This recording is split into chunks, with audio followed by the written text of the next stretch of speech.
오늘 우리에게 주시는 하나님의 말씀은 마태복음 18장 21절에서 35절까지 말씀입니다. 한 절씩 교독하겠습니다. 그때 베드로가 나와 이르되 주여 형제가 내게 죄를 범하면 몇 번이나 용서하여 주리이까 7번까지 하오리이까.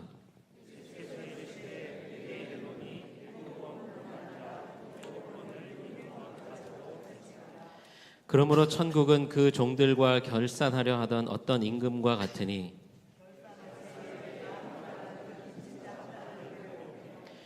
갚을 것이 없는지라 주인이 명하여 그 몸과 아내와 자식들과 모든 소유를 다 팔아 갚게 하라 하니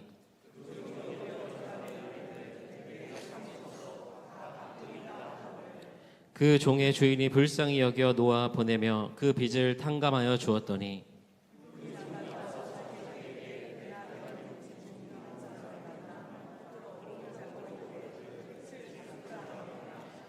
그 동료가 엎드려 간구하여 이르되 나에게 참아 주소서 갚으리이다 하되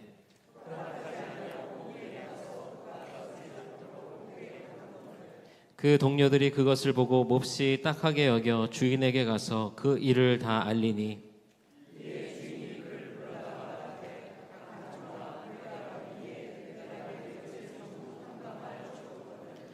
내가 너를 불쌍히 여김과 같이 너도 내 동료를 불쌍히 여김이 마땅하지 아니하냐 하고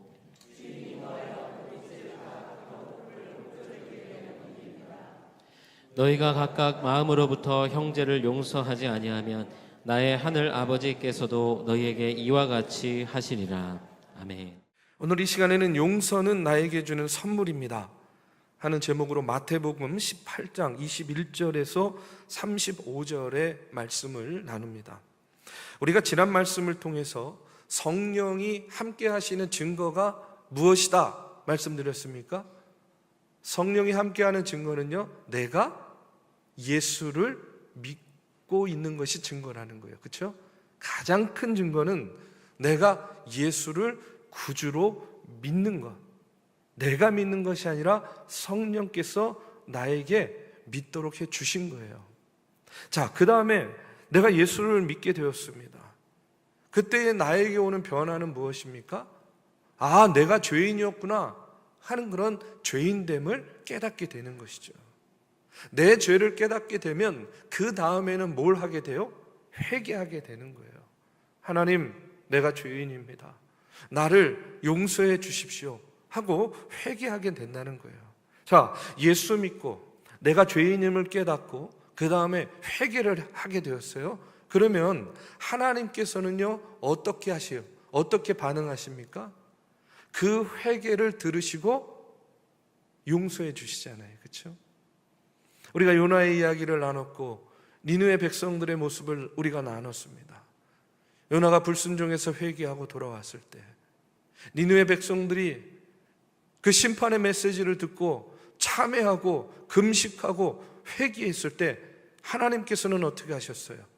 심판의 계획을 거두시고 그들에게 다시 한번 뭘 주셨다고요? 기회를 주신 거예요. 자, 오늘을 사는 그런 우리들의 삶을 보면요, 늘 언제나 우리도 그런데 이와 같은 그런 사이클을 반복하면서 삽니다. 우리가 여러분 하나님을 믿어요. 예수를 믿는 삶을 삽니다. 그런데 우리도 때로는 불순종해요. 죄 가운데 서게 됩니다. 그러면 하나님께 징계를 받게 되죠. 그러면 하나님, 나 괴로워요, 나 힘들어요, 나 좀 살려주세요, 내가 잘못했어요 하고 뭐 하는 거예요? 회개하잖아요. 그러면 하나님께서는 우리의 회개를 들으시고 어떻게 하십니까? 용서해 주신단 말이죠. 용서해 주시고 우리에게 다시 한번 일어설 수 있는 기회를 주신다는 거예요. 언제나 우리의 삶은 늘 그렇습니다. 믿음의 고백이 있어요. 그러나 또 불순종합니다. 그럼 불순종 가운데 징계를 받아요. 그러면 징계 가운데 회개해요. 그러면 하나님께서는 그 회개를 들으시고 용서해 주세요. 그러면 또 다시 그런 죄를 반복하거나 죄 가운데 서면 안 되는데 여지없이 우리는 어떻게 해요? 다시 또 죄를 짓는단 말이죠.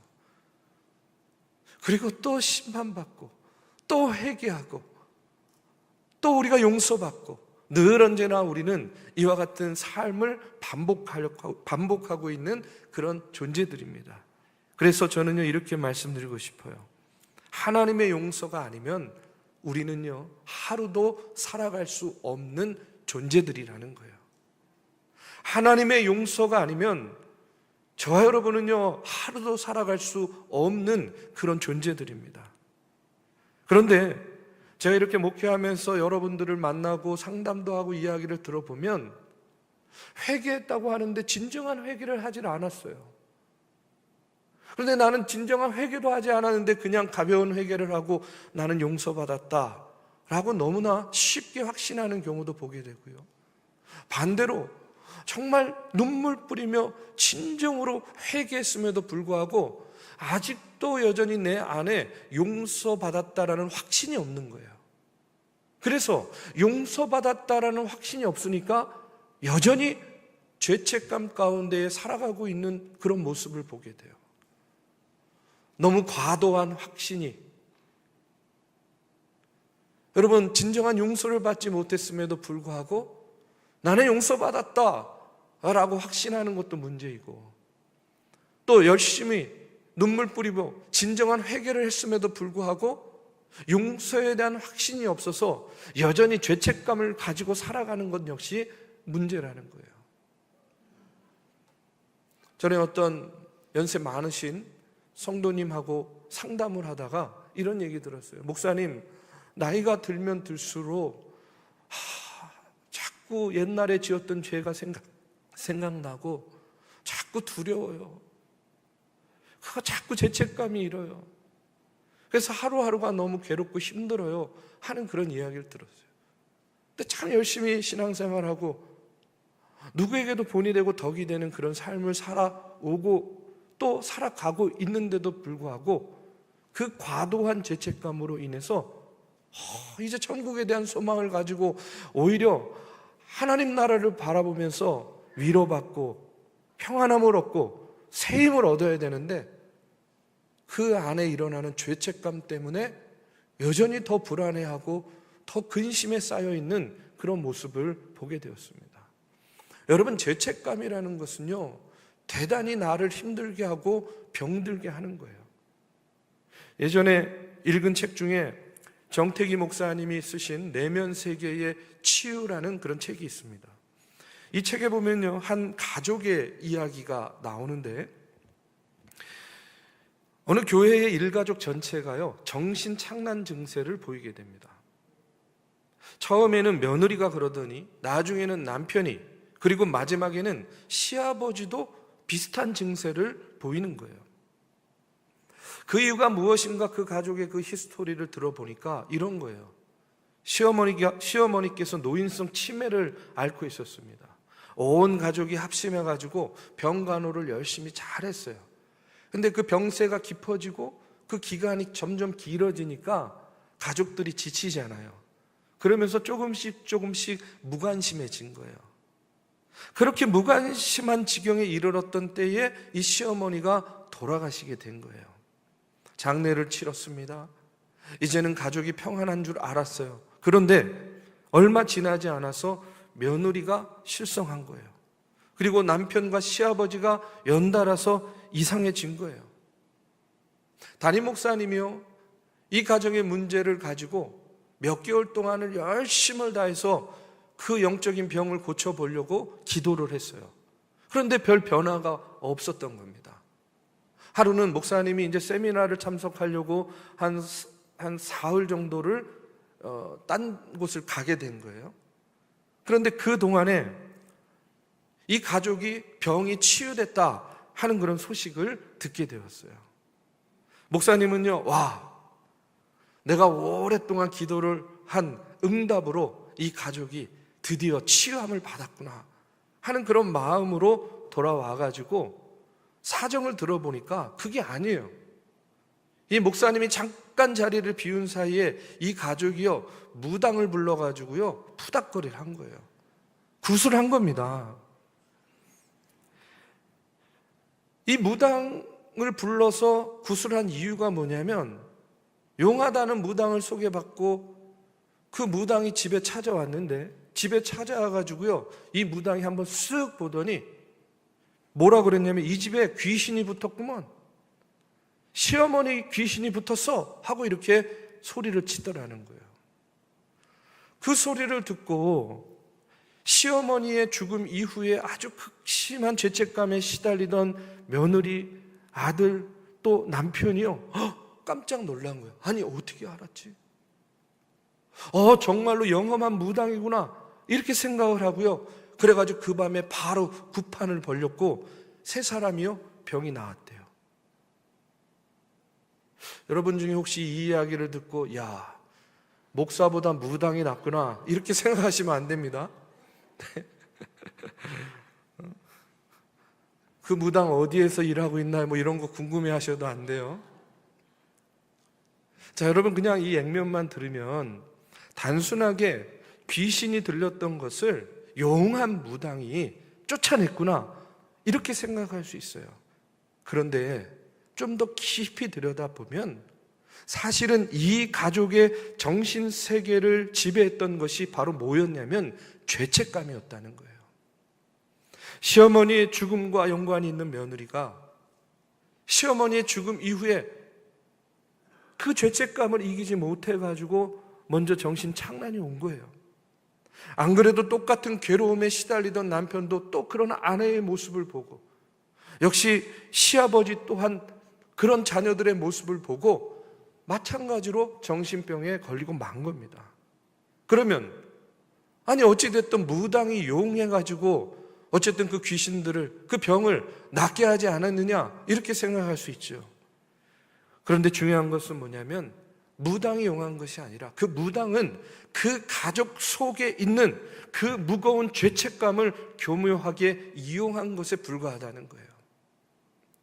그래서 심리학을 공부하는 사람들은요, 이 구술하는 사람들이 무당을 통해서 죄책감에서 해방됨을 경험했다라고 이야기를 하는 거예요.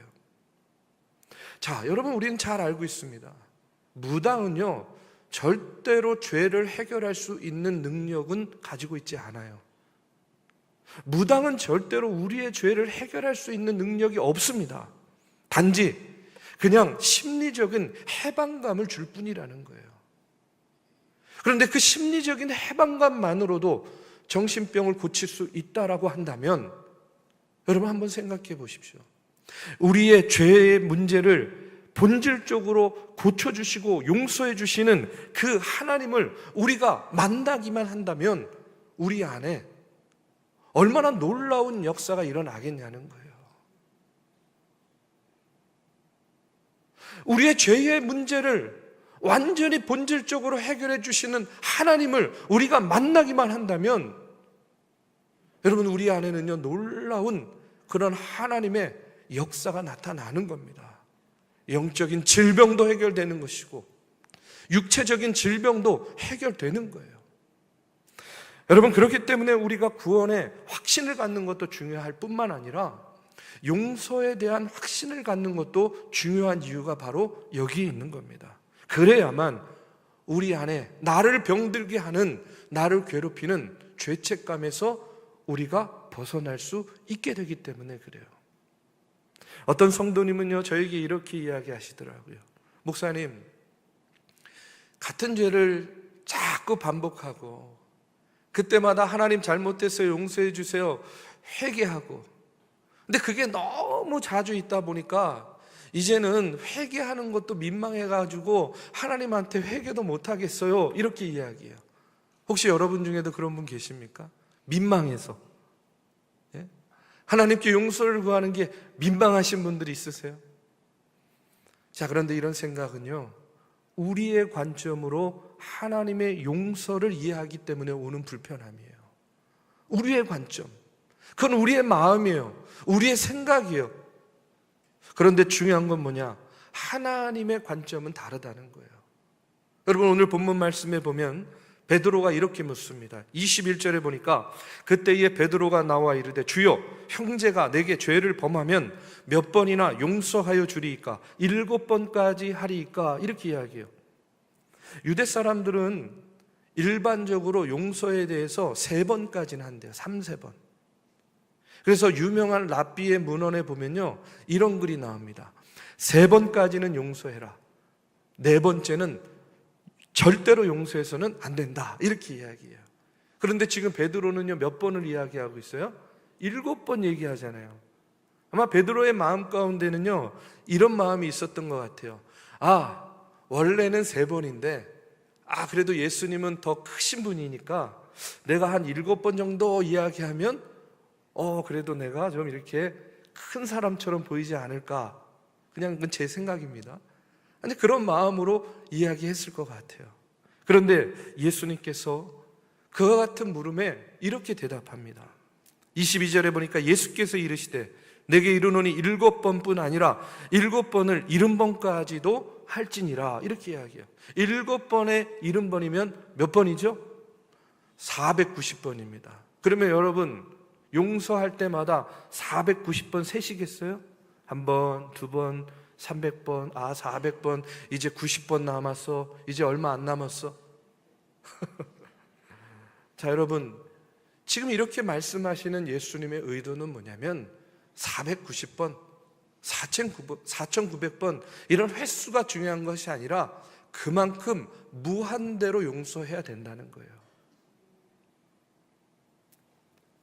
지금 베드로는 용서의 양에 대해서 질문을 하는 것이고 예수님은 용서의 질로 대답을 하시는 거예요. 그 이유가 뭐겠습니까? 여러분, 참된 용서를요, 어떻게 물량적으로 계수할 수가 있겠어요? 불가능한 일이죠. 참된 용서는 양으로 측정될 수가 없는 겁니다. 그렇기 때문에 하나님이 우리를 용서하신 그 용서는요, 절대로 횟수로, 양으로 측정할 수가 없는 거예요. 우리가 죽을 수밖에 없는 죄인 아닙니까? 그 죄인을 용서하신 하나님과 하나님의 사랑과 그 은혜에 근거한 차원에서 우리가 용서를 바라봐야 된다는 겁니다. 그런데 이어지는 말씀에 보면 예수님이 이제 말씀을 어떻게 이어가냐면 그러므로 천국은 이렇게 이야기하고 있어요. 그러므로 천국은 그 종들과 결산하려 하던 어떤 임금과 같다, 이렇게 이야기해요. 갑자기 천국에 대한 이야기를 하십니다. 지금 예수님이 말씀하시는 이 천국은 우리가 죽어서 가는 그런 천국이 아니라 우리가 이 땅에 사는 동안 하나님의 백성으로, 천국의 백성으로 천국의 삶을 누리는 그 천국, 현세적인 천국에 대한 이야기를 하고 계시는 거예요. 천국의 백성은 이와 같다는 거예요. 천국 백성의 윤리는 이런 거다 하는 것을 예수님께서 비유로 설명하시는 겁니다. 여러분, 세상의 윤리와 하나님 나라의 윤리, 천국 백성의 윤리가 어떻게 다르냐? 여러분, 세상의 윤리는 이런 거예요. 저 사람이 악해요. 그러니까 저 사람이 악하기 때문에 나도 악하게 대해도 된다라고 생각하는 겁니다. 좀 더 이해하기 쉽게 말씀드리면 저 사람이 나에게 놈, 이렇게 이야기를 해요. 무슨 놈? 그럼 나도 어떻게 대답하는 거예요? 나도 미친놈? 이렇게 대답하는 거죠. 예? 저 사람이 나에게 놈이라고 했으니까 나도 저 사람에게 놈이라고 하는 것 괜찮아. 당연해. 저 사람이 나를 사랑하니까 나도 저 사람을 사랑해야지 라고 생각하는 것이 바로 세상의 윤리라는 거예요. 그래서 인간관계를 하면서 참 힘든 경우가 있어요. 저 같은 경우. 어떤 경우가 힘든지 아십니까? 너 나한테 어떻게 하는지 보자. 이렇게 대하고 이렇게 지켜보는 경우는요, 참 인간관계 맺기가 어려워요. 참 어려운 경우입니다. 그 이면에는 어떤 마음이 있어요? 그 사람이 나한테 하는 만큼 나도 그렇게 하겠다라는 그런 전제가 있는 거예요. 너 나한테 어떻게 하는지 보자. 어려운 사람입니다. 그런데 이런 관계를 뭐라고 이야기하냐면 종속윤리라고 하는 거예요. 상대방의 행동에 따라 내 행동을 결정하겠다는 거예요. 한마디로 말하면 나의 태도와 결정이 나에게 속한 것이 아니라 누구에게 속한 거예요? 저 사람에게 속한 거예요. 종속윤리입니다. 그러면 이런 관점을 가지고 한번 여러분 생각해 보세요. 나의 물건을 도둑 맞았다고 해서 그러면 나도 남의 물건을 도둑질하는 것, 여러분 이거 당연한 겁니까? 저 사람이 나를 미워하니까 나도 저 사람을 미워해도 괜찮아, 여러분 이거 당연한 겁니까? 아니잖아요. 절대로 그러면 안 되는 거예요. 우리가 믿는 기독교는요, 종속윤리가 아닌 절대적인 윤리를 갖고 있는 종교입니다. 어떤 절대적인 윤리냐? 우리는요, 조건과 손익을 따지는 것이 아니라 하나님과 나와의 관계 속에서 맺어진 그 절대적인 은혜 속에서 살아가고 있는 존재다 하는 사실을 가지고 하나님과 나와의 관계 속에서 나를 봐야 되는 것이고, 하나님과 이웃의 관계 속에서 이웃을 바라봐야 되는 거예요. 그럴 때 우리는요, 종속윤리가 아닌 하나님의 윤리, 절대적인 윤리 안에서 사는 하나님의 백성이 된다 하는 그런 사실입니다. 우리가 꼭 명심해야 될 것이 뭐냐면, 나의 악함의 이유가 바로 남 때문이다, 저 사람 때문이다, 이웃 때문이다, 여러분 이와 같은 생각을 절대 하면 안 된다는 거예요. 유대인이나 베드로의 생각에는 용서는 3번까지는 참을 수 있고 7번이면 정말 충분하다 이렇게 생각할지 모르지만, 오늘 예수님이 말씀하시는 것은 천국 백성은, 이 땅에서 천국 백성의 삶을 살아가는 이들은 7의 70번, 아니 무한대로 용서하는 삶을 살아야 된다 하는 것을 오늘 우리에게 먼저 가르쳐주고 있는 겁니다. 왜 우리가 이렇게 무한대로 용서하는 삶을 살아야 되느냐? 여러분 그 이유는 뭐냐면, 바로 내가 지금 그렇게 하나님의 절대적인 용서를 받고 살아가고 있는 존재이기 때문에 그렇습니다. 앞서도 말씀드렸잖아요. 하나님의 용서가 아니면 우리는 하루도 살아갈 수 없는 존재들이에요. 그래서 저는요, 이렇게 말씀드립니다. 용서는 하나님이 나에게 주신 선물이라는 거예요. 하나님은 우리에게 용서라는 선물을 주신 거예요. 그런데 내가 그렇게 용서받았다 하는 사실을 망각하게 되면 어떤 일이 벌어지는가? 바로 오늘 본문에 나오는 이야기가 그 이야기입니다. 하나님의 그 무한한 사랑, 그 무한한 용서를 받았음에도 불구하고 내가 그것을 잊고 살게 되면 어떤 일이 벌어지는가? 오늘 본문에 보면 1만 달란트 빚진 사람이 빚을 갚으라 하는 명을 받고 임금 앞에 섰어요. 25절에 보니까 갚을 것이 없는지라 주인이 명하여 그 몸과 아내와 자식들과 모든 소유를 다 팔아 갚게 하라 하니, 이렇게 이야기해요. 큰일 났습니다. 도저히 갚을 길이 없어요. 조금만 참아주시면 내가 다 갚겠나이다 애걸을 합니다. 주인이 그 모습을 보고요, 안타까운 마음이 들었어요. 불쌍했어요. 그래서 그 1만 달란트에 이르는 빚을요 모두 탕감해 주었습니다. 상상도 할 수 없는 일이 순간적으로 일어난 거예요. 자, 그리고요, 이어서 어떤 일이 일어나느냐? 그 어마어마한 빚을 탕감받고 얼마나 기뻤겠어요. 이제 그곳을 나오는데 마침 자기에게 100데나리온 빚진 사람을 만나게 되었습니다. 그런데 그 순간 그가 어떻게 합니까? 너 잘 만났다 하고 멱살을 잡고요, 빚을 갚으라고 종용하는 거예요. 나에게 조금만 시간을 주면 내가 그 빚을 갚겠다라고 애원을 하지만 조금의 여지도 주지 않습니다. 그리고 어떻게 합니까? 안 된다 하면서 감옥에 가두고 마는 거예요. 방금 전에 자신은 아무런 조건 없이 자신의 빚을 다 탕감받았는데 자신에게 빚진 자를 만났을 때에는요, 어떤 여지도 두지 않고 감옥에 가두고 마는 거예요. 은혜 받은 자가, 용서받은 자가 자신의 은혜를 잊어버렸을 때 일어나는 가장 악한 예가 바로 오늘 이 비유의 말씀에 나오는 예예요. 여러분 이 이야기 들으면서 어떤 마음 드세요? 에이 못된 놈, 이런 마음 들지 않습니까? 에이 못된 놈, 어떻게 자기는 1만 달란트 탕감받고 어떻게 그럴 수가 있어? 화가 나죠. 비난하게 됩니다. 그런데 오늘 말씀을 통해서요, 우리는요, 임금이 마치 저를 보고 나를 보고 그럼 너는 어떠니? 그럼 너는 어떻게 할 거니? 여러분 이와 같은 물음을 묻고 있다 하는 사실을 우리가 기억해야 돼요.